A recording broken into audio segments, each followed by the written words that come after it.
Hello everyone, this is Priya. Welcome back to my channel floating code.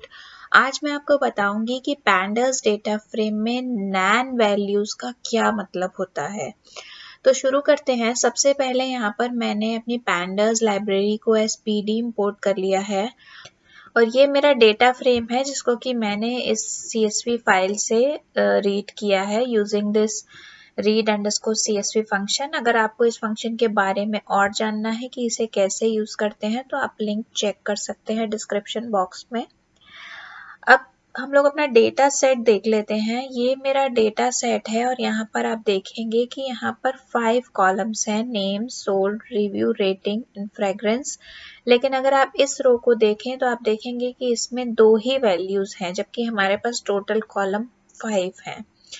तो यहाँ पर आप देखेंगे कि एक यहाँ ब्लैंक स्पेस है, एक यहाँ ब्लैंक स्पेस है, एक यहाँ ब्लैंक स्पेसेस है। तो यहाँ पर 3 वैल्यूज गायब हैं। तो ये जो मिसिंग वैल्यूज होती हैं ये क्या होती हैं? तो मिसिंग वैल्यू वो वैल्यू होती है जो कि डेटा सेट में अवेलेबल नहीं है और इस मिसिंग वैल्यूज को हम डेटा फ्रेम में एज अ नैन रिप्रेजेंट करते हैं। तो जब भी आपको अपने डेटा फ्रेम में कहीं नैन लिखा दिखे तो उसका मतलब ये है कि उस particular row and column index पर आपका डेटा अवेलेबल नहीं है। हम नैन को नॉट अ नंबर बोलते हैं, इसको हम डिफॉल्ट मिसिंग वैल्यू मार्कर भी बोलते हैं। और ये आप लाइन यहाँ पर देखेंगे मैंने लिखी है, by default the following values are interpreted as NaNs. ये लाइन जो है मैंने रीड CSV फंक्शन के डॉक्यूमेंटेशन से ली है। मैं डॉक्यूमेंटेशन का लिंक भी डिस्क्रिप्शन बॉक्स में प्रोवाइड कर दूंगी, वहां पर आप चेक कर सकते हैं। और आप ये देखेंगे कि अगर आपके डेटा सेट में इनमें से कोई भी वैल्यू है इन सब में से तो वो वैल्यू इस डेटा फ्रेम में एज अ नैन आएगी। उसका एक एग्जाम्पल ये है कि आप यहाँ देखेंगे कि यहाँ पर नल लिखा है मैंने और नल इसमें भी एक वैल्यू है। तो ये नल जब इस डेटा फ्रेम में लोड हुआ तो एज अ नैन आया। यहाँ पर आप देख सकते हैं 5 के बाद, ये 5 के बाद यहाँ नल था, ये यहाँ पर एज अ नैन आया। तो अगर कोई भी वैल्यूज इनमें से इस लिस्ट में से आपके डेटा सेट में है तो वो डेटा फ्रेम में एज अ नैन आएगी। तो ये तो एक चीज हो गई। दूसरी चीज ये है कि इन नैन्स के साथ बहुत सारे पैरामीटर्स एसोसिएटेड हैं। वो क्या हैं? वो है keep underscore default underscore na underscore value and the combination of these 2 parameters, और एक ये है na अंडरस्कोर फिल्टर। तो मैं एक एक करके आपको बताती हूँ कि इन सबको कैसे यूज करना है। सबसे पहले देखते हैं this keep underscore default underscore na parameter. तो उसके लिए मैं जस्ट इसको पेस्ट कर रही हूँ नीचे। तो ये पैरामीटर क्या करता है? ये पैरामीटर हमें ये फ्लेक्सिबिलिटी देता है कि आपको ये डिफॉल्ट नैन्स अपने डेटा फ्रेम में चाहिए या नहीं चाहिए। इसकी डिफॉल्ट वैल्यू जो है वो ट्रू होती है, इसलिए मुझे यहाँ पर सारे नैन्स मिल गए जहाँ पर भी मिसिंग डेटा था। लेकिन अगर आपको ये नैन्स यहाँ नहीं चाहिए तो आप सिंपली यहाँ पर keep default underscore na is equal to false लिख देंगे और इसको रन करेंगे तो आप ये देखेंगे कि जैसे डेटा सेट में था एज इट इज यहाँ पर लोड हो गया। जो ये ब्लैंक स्पेसेस थे वो ब्लैंक स्पेसेस आ गए, जो ये नल था वो एज अ नल ही आ गया। तो ये नैन्स में कन्वर्ट नहीं हुए। तो इस पैरामीटर को यूज करके आप अपनी डेटा सेट को as it is data frame में लोड कर सकते हैं। दूसरी चीज ये है na अंडरस्कोर वैल्यूज पैरामीटर। ये क्या करता है? ये आप देखेंगे मेरे डेटा सेट में कुछ यहाँ पर @ सिंबल्स हैं, यहाँ पर क्वेश्चन मार्क्स हैं, यहाँ पर भी क्वेश्चन मार्क्स हैं। तो ये हमें ये सिंबल कुछ यूजफुल इंफॉर्मेशन मुझे नहीं दे रहे हैं, तो इनको मैं एज अ नैन भी ट्रीट कर सकती हूँ। तो उसके लिए मैं क्या करूँगी? सिंपली इन सिंबल्स की लिस्ट बनाऊंगी और उसको na अंडरस्कोर वैल्यूज पैरामीटर में असाइन कर दूंगी। तो कैसे करेंगे इसको? मैं लिखूंगी na underscore values is equal to list of दो सिंबल्स। तो यहाँ पर मेरे @ साइंस आ गए, क्वेश्चन मार्क्स आ गए।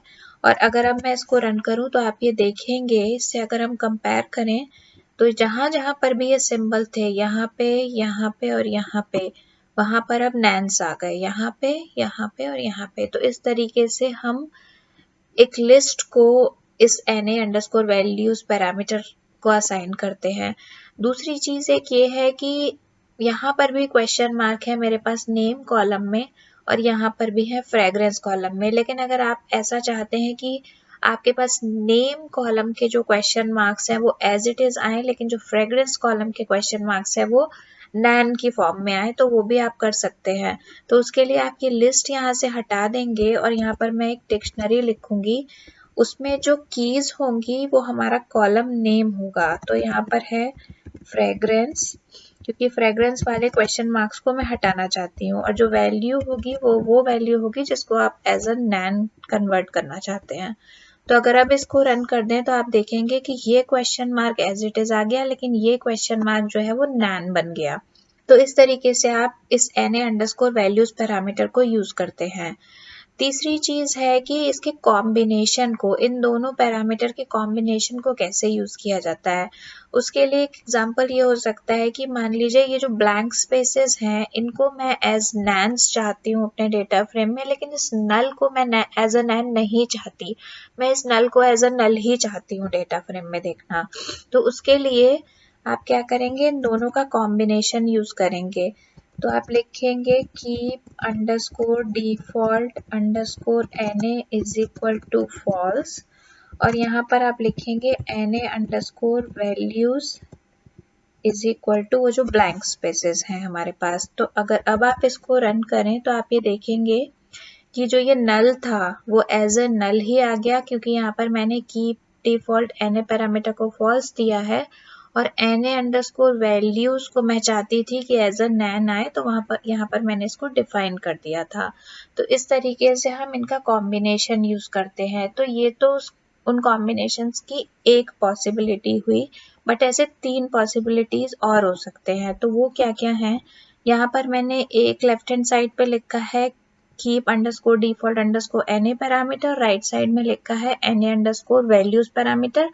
तो इसके 4 केसेस हो सकते हैं, ये ट्रू हो सकता है और ये हम डिफाइन करेंगे, ये ट्रू हो सकता है और ये हम डिफाइन या स्पेसिफाई नहीं कर रहे हैं, ये फॉल्स हो सकता है और ये हम स्पेसिफाई कर रहे हैं, जो कि ये केस है, ये वाला जो मैंने यहाँ लिखा ये फॉल्स था और ये मैंने यहाँ पर डिफाइन किया है। और एक पॉसिबिलिटी हो सकती है कि ये फॉल्स हो और ये हम स्पेसिफाई ना करें। तो आप इसमें से कोई भी case as per your analysis ले सकते हैं।